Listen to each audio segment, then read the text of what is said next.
بسم اللہ الرحمن الرحیم۔ سائم ہومیوپیتھک انفرٹیلٹی کلینک سے آپ کی خدمت میں حاضر ہوں۔ آج کا جو ہمارا ٹاپک ہے وہ بھی نقطے کی بات کے حوالے سے ہے۔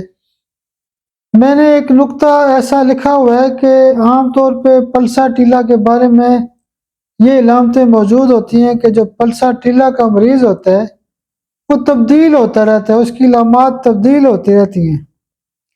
لیکن ہمارا تجربہ اور موقف یہ ہے کہ پلسا ٹیلا کی جو تبدیلیاں ہوتی ہیں وہ پیتھالوجی لیول پر بھی ہوتی ہیں۔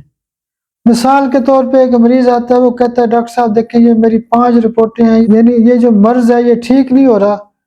کبھی میری رپورٹ 10% ایکٹیو ہو جاتی ہے، کبھی 30% ایکٹیو ہو جاتی ہے، کبھی پھر 20 پہ چلی جاتی ہے، کبھی 40 پہ چلی جاتی ہے۔ پھر اس مہینے کیا ہوا ہے، 5ویں مہینے پھر میں نے رپورٹ کرائی ہے تو یہ جو میری رپورٹ ہے یہ اس دفعہ 15% آ گئی ہے۔ یا ایک مریض کہتا ہے کہ میری شوگر اوپر نیچے ہوتی رہتی ہے، یا بلڈ پریشر اوپر نیچے ہوتا رہتا ہے، یا کوئی وہ کہتا ہے میرا یوریا کریٹینائن اوپر نیچے ہوتا رہتا ہے۔ یعنی ہر وہ پیتھالوجی جس میں بہت زیادہ چینجز ہوتی ہیں، ہم پیتھالوجی لیول پہ بھی پلسا ٹیلا کا استعمال کرتے ہیں۔ بہت شکریہ، بہت شکریہ۔ آپ میرے لیے دعا بھی کیا کریں۔ بہت شکریہ۔